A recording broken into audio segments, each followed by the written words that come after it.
Halo guys, bertemu lagi di podcast BDP. Di sini saya akan memperkenalkan nama saya dulu. Nama saya Ferdiansah dari kelas 11 BDP.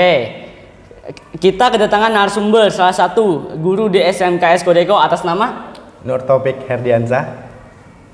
Bapak Nur Taufik Herdiansah ini enaknya dipanggil apa ya? Mau saya panggil Mas, Kakak atau bagaimana?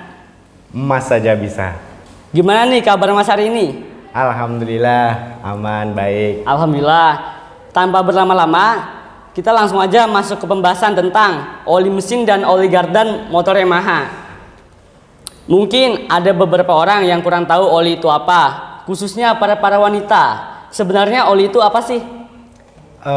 Sebenarnya oli itu di sepeda motor atau di otomotif, oli itu pelumasan bagian-bagian mesin, melumasi, membersihkan. Itu dia oli. Oh, jadi yang kurang tahu oli itu apa? Oli itu untuk melumaskan mesin. Lanjut, apa fungsi dari oli mesin dan oli gardan?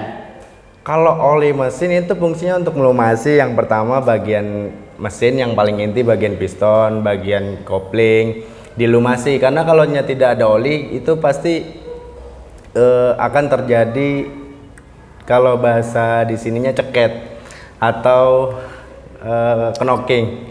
Dia akan lebih cepat panas. Oli ini berfungsi juga sebagai pendingin, pembersihan mesin dan sebagainya, banyak lagi fungsinya. Nah, jadi begitu fungsinya teman-teman. Kan belakang ini lagi rame-ramenya nih, ada yang jual oli palsu. Bagaimana cara membedakan oli yang asli sama yang palsu? Kalau dari Yamaha yang pertama, ini saya ambil ya. Iya.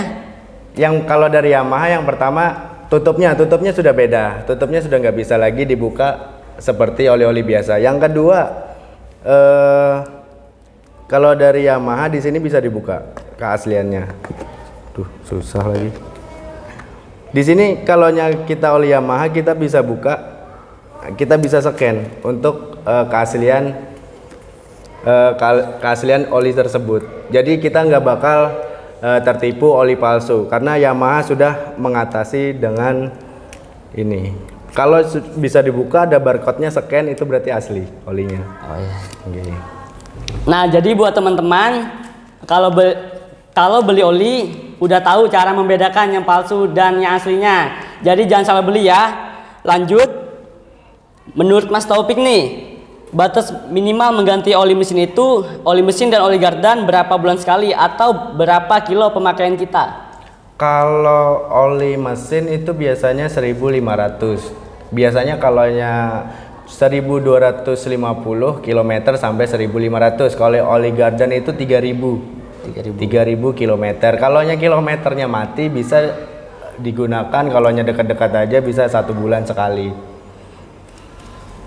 Oke, kita lanjut. Apa dampak nih bila kita terlambat mengganti oli mesin? Terutama oli mesin itu pasti akan terjadi pemuaian terhadap oli tersebut, terhadap panas. Dia memuai, menguap, oli itu menguap, lama-kelamaan akan jadi berkurang. Nah, kalaunya kelamaan, misal sampai 3 bulan oli itu nggak diganti, bisa menjadi habis karena menguap tadi. Jadi habis, nggak ada lagi pelumasan mesin dan mesin itu akan terjadi ceket tadi. Nah, buat teman-teman, kalau motornya tidak mau begitu, kita harus disiplin dalam mengganti oli. Apa dampak bila oli mesin kebanyakan atau melebihi takaran yang telah ditentukan? Oke, misal kita contoh aja ya Matic. Matic yang ukurannya 800 mili, yang itu 800 mili kita pasang dengan 2 kali botol berarti 1.600 mili. Itu akan terdampak, mesin akan menjadi berat karena oli yang di dalam mesin itu akan kebanyakan, dia akan berat. Sama kayak kita berjalan maksudnya kita berjalan biasa sama kita berjalan di dalam air, sama itu. Nah, jadi kita harus betul-betul tahu nih jumlah takaran mesin di motor kita ini. Jadi jangan sampai kebanyakan ya. Terus, apakah oli Malup oli terbaik untuk motor Yamaha? Ya, karena setiap motor itu pasti ada oli terbaiknya. Oli Yamalop ini adalah oli terbaik dari Yamaha, yang diklaim Yamaha sendiri, oli untuk khusus motor Yamaha. Nah begitu teman-teman, mungkin segini dulu pembahasan kita kali ini. Terima kasih atas Mas Taufik telah berkenan hadir di podcast kami. Dan terima kasih juga buat teman-teman telah menonton video ini. Jika bermanfaat, jangan lupa share, komen, like, dan subscribe. Saya Ferdiansa, sampai jumpa di podcast yang akan datang. See you.